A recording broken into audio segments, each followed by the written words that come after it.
Well, good afternoon. I'll take my mask off. Good morning.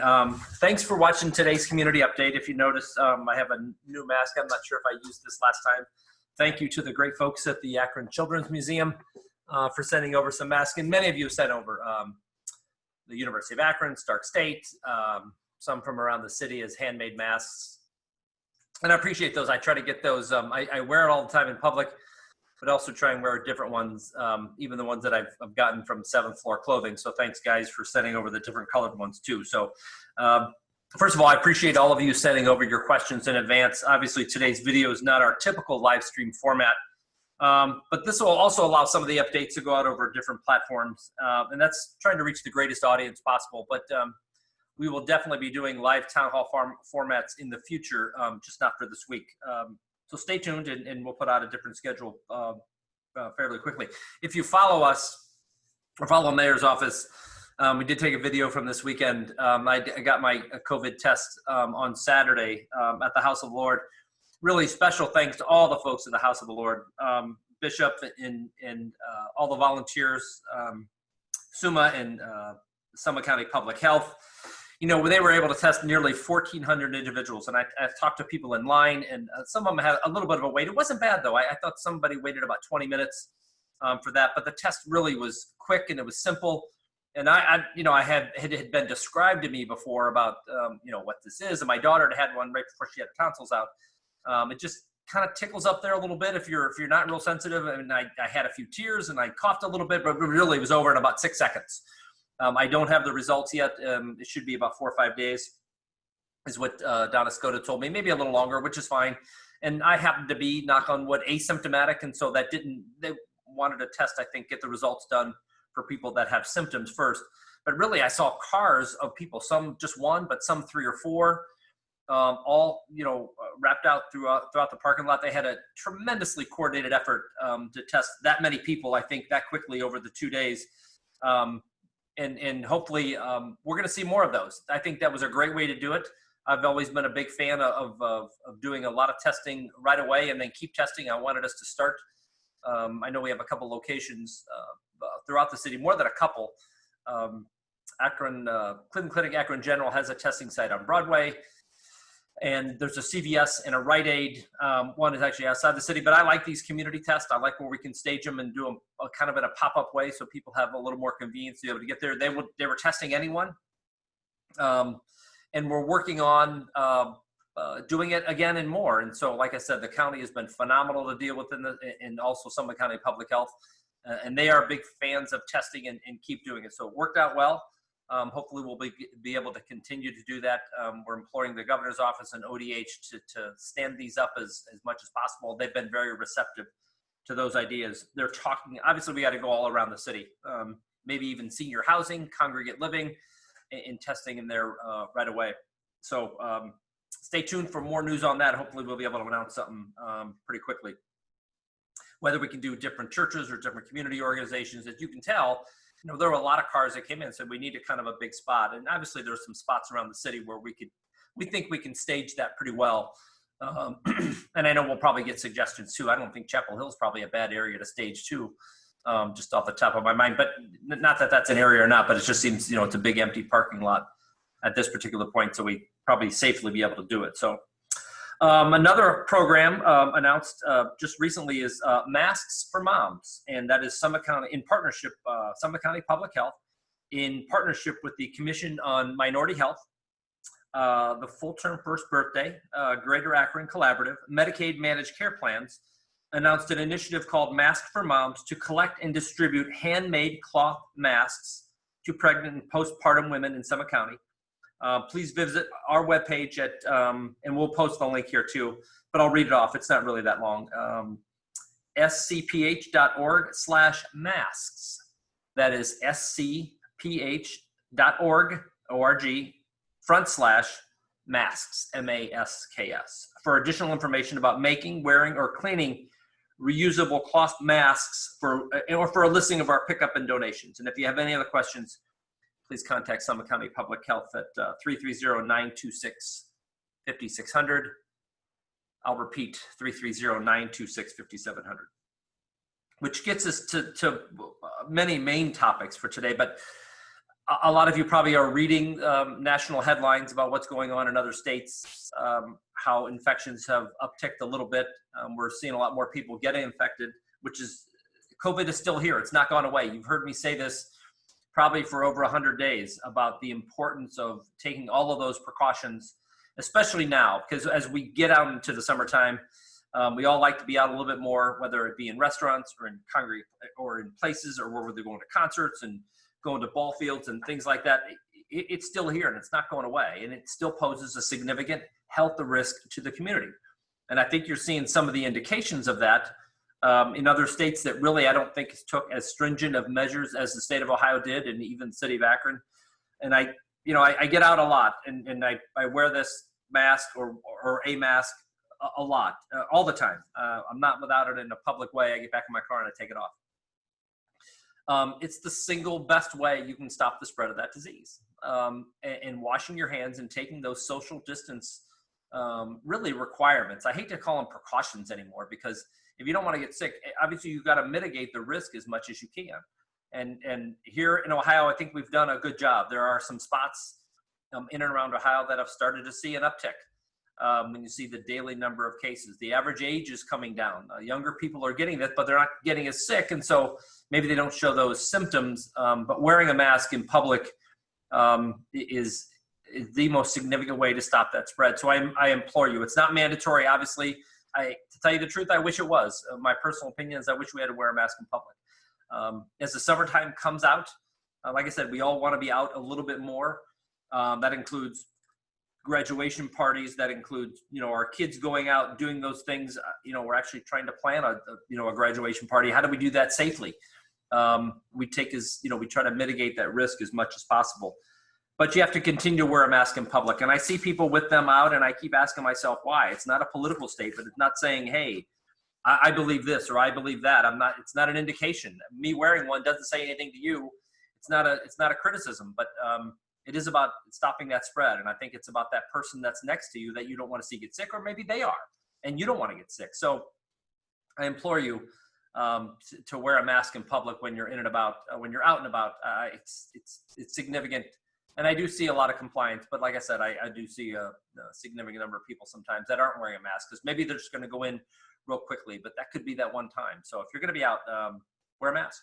Testing is now available to everyone. Summit County Public Health has provided a list of facilities where you can receive a test. So please check that out and check out their website, or give them a call, 926-5700 if you believe that you need a test. Let's have a couple of statistics, and these are as recent as I could get them. Ohio has tested over almost 700,000 people, and we're about up to 20,000 tests a day. In talking with the governor's office just on Saturday morning, they're getting close to, I think their goal is to do 25,000 a day. There's a total of 47,651 total cases that has sadly resulted in 2,772 people passing away. About 1,800, a little bit more than over 1,800 cases positive here in Summit County. 25% of those have come from long-term care facilities. And right here in Akron, we have identified 770 cases, and sadly 41 cases resulting in people passing away. So a few other updates. A reminder to residents that July 15th now, remember we extended the April 15th tax filing deadline to July 15th, which is coming up in just a couple weeks. So please remember to file your taxes and your notices. Let's talk fireworks. First of all, I'll go through what the city is planning to do, and I thought it was important that we still try to do something community-wide on the 4th of July to be able to recognize that. It is a big day. Usually there's thousands of us packed into Lock 3 with music and food, and there's usually a festival down there during the summertime. I spend a lot of time down there, whether it's getting lunch on Friday, going back down with the family, and all of those all throughout the weekend. But this year we had to think of something doing a little bit different. How can we still do fireworks, but keep people safe and obviously keep people spread out? And this is the Office of Integrated Development came up with the idea, why don't we do some smaller ones in the neighborhood where people can see? And so we picked 4 spots. We will have a fireworks show. They will be at the Executive Airports on the east side, Patterson Park Ball Fields on the north side, Summit Lake, and the State Street parking deck downtown. And a perimeter is around these sites, so you won't be able to, and it will be secured. Spectators are not to be allowed to park or walk close to the launching grounds. Obviously, the goal is to get people to watch them from where they are. Individuals and families are strongly encouraged to watch from their own home or neighborhood and enjoy the fireworks from a distance. And this is in with a partnership with WONE and Rubber City Radio Group. Spectators can share a patriotic soundtrack for the program. No matter where they are, just tune your radios to 97.5. I'll say that again, tune your radios to 97.5 WONE. The program will begin promptly at 9:45. Obviously, it's getting, it's going to get lighter, but it's dark. It doesn't get dark till late. So you need to get that right dusk and ambience for fireworks. On Saturday, July 4th, it'll start at 9:45 there'll be a test shot fired at like every half hour before that, 8:39 and 9:30. So you'll see a test shot of fireworks just to kind of test and just see if you could see from your neighborhood. So those are the 3 test shots, and those are the 4 locations.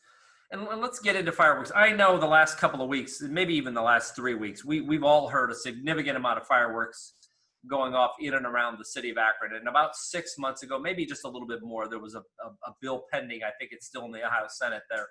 They were going to make fireworks legal.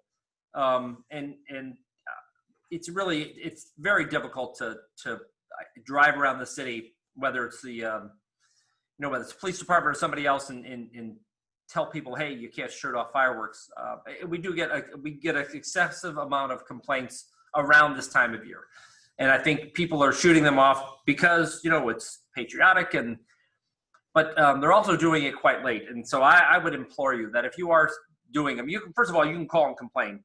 It's 375-2552. Shooting off fireworks is still illegal.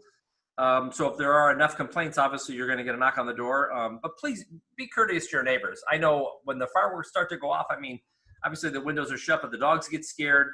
Sometimes they're going way too late at night. I hear them 11, 11:30. If you're going to do that and you're not going to get a complaint, be courteous about it, about when you're going to do that. Like I said, we get a lot of those about now.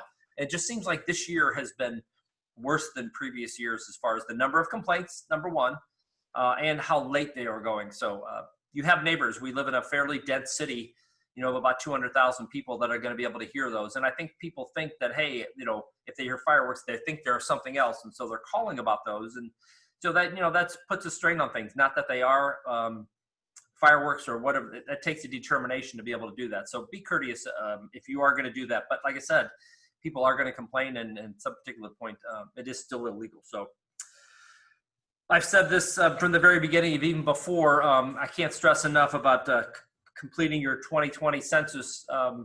If you make a decision and it's going to affect you for the next 10 years, I think you would make a thoughtful decision. At least I hope you would, about whether it was buying a house and the interest rate, or buying a car, or going to college, and what your future earnings would be. All those big decisions sometimes that we make, like we're going to move away.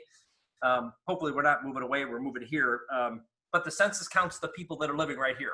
It's important in all the legislative districts that we draw up. It's important in the federal allocation money that we get.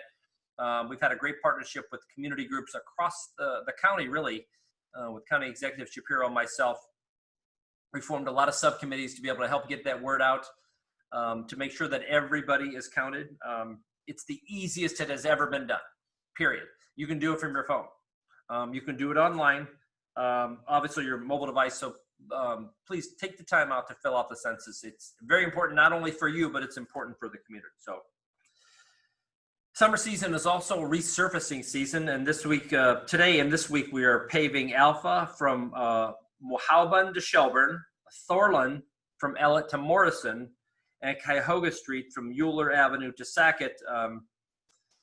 As you noticed on Cuyahoga Street, there's been a significant amount of work, and part of that was the sewer project to go under the road and connect some things on both east and west side to be able to do that. This is wrapping up that work, and those of you that drive Cuyahoga Street, like I do, sometimes to go home, you'll see the risers that are still, they're going to put that top coat on, and it'll be a pretty good stretch from all the way up to Sackett Drive, right past the old golf course that is the Metro Park. So some other upcoming roads will be Stevens Road, Kramer Road, and Goodyear Boulevard, and Eastland, all on the east side. So as we started a bit ago, it's a little bit smaller this year, not by a whole lot, but we're still getting hopefully a significant number of roads done to be able to do that. But if you have service requests for potholes or other issues, remember to contact 311, especially on the bulk pickup. Schedule a pickup to get it done. But if you see a pothole, because I know a lot of times I'll be out and someone will say, did you see that pothole? Well, I didn't.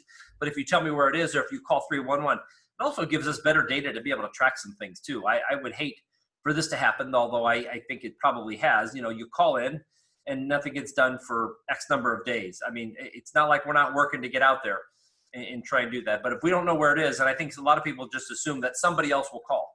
It's really easy to call 311. Just call 311 and say, you know what, here's where this pothole is, as best you can on the location, and we'll get a crew out there to fix it as quickly as we can. So thanks for, when you give us information, I think we make better decisions. So thank you. Just last week, applications started being accepted for the newly created Minority Contractor Capital Access Program. It's called the MCAP program.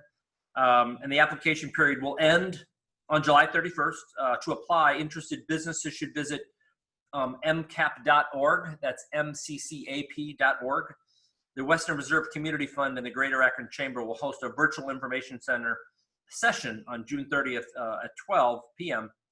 to answer questions about MCAP, and make sure to register for the informational session tomorrow at noon. We'll post a link right here for you to register. And those of you that are kind of trying to figure out, hey, what's MCAP? Well, as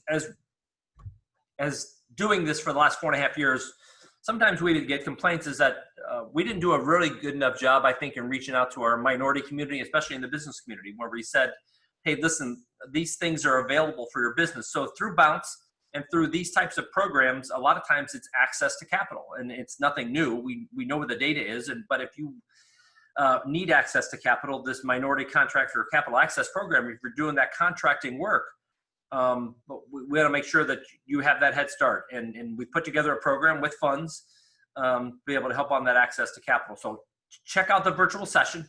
This is the first time in this particular instance that we're trying this. I think it's a great idea that more of our small businesses in and around the community, especially minority contractors, have a chance for that money that we are spending as a city, and we have a significant spend. And we went through the whole procurement process over the last 18 months, excuse me, to look at what we spend. And quite frankly, it was dismal. We weren't spending, it was less than double digits on minority contractors. And so we need to help small businesses grow. I have no problem measuring ourselves and then taking a baseline and growing from there. So if you're interested and you do that contractor work, please attend that virtual session. I think it's important that we grow small businesses and minority business right here in the city of Akron. So check it out. This Friday, Summit County Prosecutor's Office, thank you, Prosecutor Walsh, is once again doing the Arrive Alive program from 6 p.m. Friday, July 3rd through 6 a.m. Sunday, July 5th. You can get a free or reduced fare ride home within Summit County if you're too impaired to drive. You can either call City Yellow Cab and mention the program for a free ride home in Summit County, and their number is 253-3141, or you can use the Lyft app for a free ride home using code SCP-0742, and don't worry, we'll post this information separately. And just as a nod to that too, I know a lot of us, if you've ever been in that situation, you think, well, I can drive home. Take a free ride, come back and get the car. Get a ride the next day to come get the car. It's important to the safety, not only of yourself, but to the other drivers too, and other people that are out in the community. Impaired driving doesn't work. And it's a nod to, you know what, I've had too much, I'm gonna get a ride home. There's perfectly a safe way to arrive home. I know the prosecutor's been doing this for a number of years to be able to do this, so we appreciate it. Anytime we can keep impaired drivers off the road, it's better for the community, it's better for you, it's better for safety. So let's keep people off the road. Take that free ride home. It's just contact those numbers or use the Lyft app to get a free ride home. I know all of us would appreciate it quite a bit. So here's a few more questions that we have received online. This is from Maggie. And what is the mayor's office doing about updating our street lights? I tell you the truth, new councilman Phil Lombardo, who started in Ward 2, he went around before he actually took office and found a significant number of lights that were out and put those requests into Ohio Edison First Energy and got them replaced. You have to let us know where those lights are out. But to tell you the truth, what I would like to do, and we were actually busy working on this over the last 6 months, actually working with First Energy solutions to say, okay, how do we LED the city? You know, what kind of program can we get to? I'm a big fan of lighting. I think it provides better safety conditions, better neighborhood conditions. We can light the city better. That doesn't take away from the fact that, yes, street lights go out, the bulb runs out. Sometimes they're dismal and yellow. Let us know where they are. A lot of times we'll put a pink ribbon around them. And I've done that a significant number of times in my career.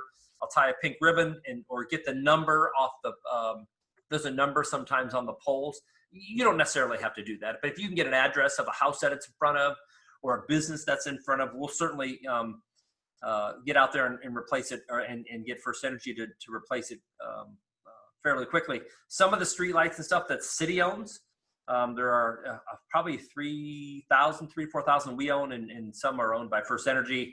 So there's an agreement for ours to manage all of that too. So let me know where they are, but I would love to LED the city, and I think we can do that. Other cities have done it, and it takes a couple of years at least to probably be able to get it done. We just need a plan to be able to do it. And we were working on that just pre-COVID, and I would assume that sometime this summer we're going to pick up those plans again, and hopefully I'd like to see LED lights throughout the city. You see them on some places where we're replacing some poles and lights, and I know we had a project with the university and Summit County and the state of Ohio actually to do some lights over there in and around what they call Spicertown, and we'll continue to look at areas to be able to do that. Tom asks, are you the city opening pools and splash pads? And I thought long and hard about this before, you know, when we close things down. The neighborhoods are extremely important to all of us, but also having things to do. With a global pandemic, we also thought, you know, how do we safely do this at some particular point? And looking at what our community centers are for our neighborhoods, there are places to go, not only programming but summer activities. And we have a plan to redo the Perkins pool and some Goodyear Heights over on Newton Street. The thing is, as we did this pre-COVID. How do we safely do that? And so we made the decision that we were going to delay that, the splash pads, until July 1st, which is coming up just in a couple of days. But there's been a lot of work in going around to how do we safely do that in obviously having a safe environment. But being able to go to a splash pad and being able to go to a pool for a kid that lives in the city, I mean, that's practically free recreation. And we don't want kids to be afraid of water. We want them to be able to be used to it. And so we put a lot of thought and time into delaying a little bit, but I thought it was important that we open those pools back up this summer. I know other cities have had to close them because they didn't feel like that they can do that, but I think it's important. And we put a lot of protocols in place about cleaning and how do we safely do that. So look for that just in a couple of days. And like I said, I thought it was important that we still have those neighborhood water and aquatic activities in and out the city. So next question is Chris asked, when will the city be putting up the basketball hoops back up on the city-owned courts?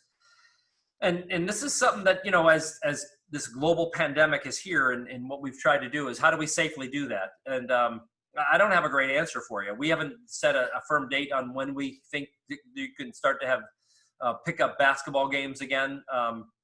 That physical contact and that being so close to each other, and obviously nobody's going to wear a mask playing a pickup basketball game or even an organized basketball game. And as you look at what some states have done and what we have done, it was always about what we could do safely, those recreational activities, what we could do safely moving forward. Right now, I just don't have a good answer about how do we safely start to have pickup basketball games again where that spread doesn't happen. We know that younger people are getting it more, and they tend to be a little bit asymptomatic or maybe not as, the symptoms aren't as bad, but that just means that you'll go around another group of people, and maybe it's a parent or a grandparent or somebody that's older that may get sick worse. So we just don't have a plan just yet on that. And if you look at what's happened across the country about some of the states that have opened things fairly quickly or didn't have the restrictions that Ohio had, and we've all seen those pictures of vacation spots and packed bars and concert halls. And by the end of them, 2 weeks later, you know, there's 50 people that have contracted the virus. So our number one goal is still protect the public health of the community. And I know it's disappointing to some, but I just can't safely say, let's just put the hoops back up and everybody's going to be safe again. It's that year where we say, you know, is this year we're going to do it? So I don't have a date. And we have to be able to clean it enough too. And so and we have a significant number of basketball courts in and around the city to be able to do that. Can't do anything that's sitting in a driveway, obviously at a private home, but I can't promote that and safely say, you know what, yeah, we don't think anybody's going to get sick. And I know there's a certain amount of risk out there anyway, but I think we expand that risk if we put those hoops back up and kids start to play basketball and they get sick and they maybe take it home. So Chuck has asked, is the city considering a mandate to require a mask in public? And funny you should ask that, because I would have said up until 2 weeks ago, maybe not. It really crossed our minds. To tell you the truth, I wish we would have put that mandate in place back at the end of March, when following that health guidelines, and not that some people don't feel differently, and I get it, but starting to see where the numbers have gone across the state over the last maybe 2 or 3 weeks. And remember, it's always a lag indicator. So what happens today, you're going to find out in 2 weeks whether something happened or not, or whether somebody contracted the virus. I can't say that I'm seriously considered, but I tell you the truth, we're having discussions about what that would look like and how we can mandate it. But obviously, we're always been guided by public health experts at Summit County Public Health, who also gets their guidance from Ohio Department of Health. And we've talked to the governor's office about it. And initially, he was kind of resistant to the mandate across the state of Ohio, but I think he's kind of has taken a little bit more consideration upon whether we should do that in a county by county way or city by city way. And he has indicated that he would be supportive if we felt like we had to do a mandatory mask. So right now it's not mandatory. I don't want to confuse you. I wish you would wear it, and I hope you do. I think it's the number one safety thing that you can do, maintaining social distance, washing your hands, and wearing a mask. Is it a mandate? Just not yet, but that those discussions are happening, and obviously I'll keep you up to date and let you know whether we do a mandatory mask. There's some states, some areas of the state are considering those. If you look at where maybe some of the infections have gone up. So we'll see what happens, but I'll definitely update you at some particular point whether we are going to seriously consider it. So Chris S. asked, what is the city doing about potholes?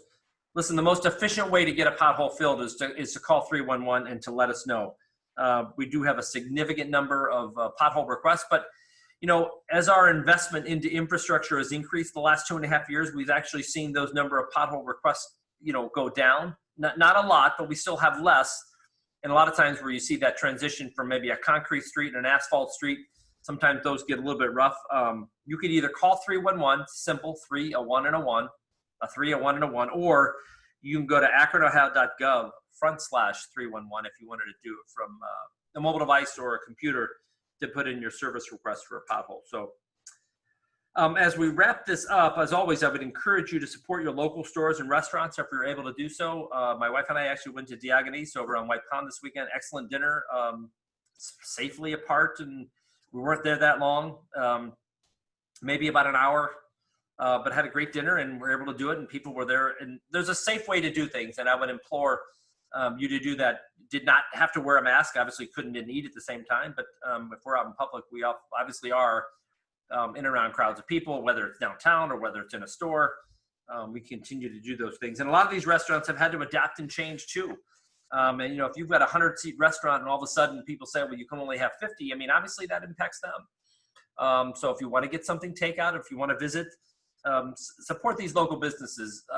And when you think about the importance of food and what it means, to all of us, but they provide food to our families. And to me, that's an important endeavor. We have a good, strong food culture, I think, around Akron, and there's a lot of diversity around that culture to provide different foods and give them a shot. If you haven't tried something new, whether it's takeout or sitting down in a safe way. So I want to mention these restaurants, and I've been to Edgar's a number of times.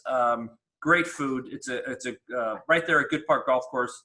And their menu includes obviously fresh seafood and steak, but just a good restaurant. Gled's a good owner, and we support him as much as we can. So best of luck out there. The Flavor Grill, it's American and Jamaican cuisine. I tried to read too fast. And they offer delivery within a 5-mile radius of their Merriman Valley location. Mick and Shirley's Catering Cafe, located on Merriman Road. And the Treatery for dessert. And this is tough to push yourself away from, especially in the summer. Inside the Northside Marketplace, they have rolled ice cream and dessert tacos. So that'll wrap us up for today. I appreciate you all taking the time to do that. If we didn't get to your question, submit it again. We'll get an answer to you as quick as we can. So stay safe, Akron. Be well. Have a great 4th of July, too, if I don't see you before then. Enjoy the fireworks from your neighborhood location. Thanks.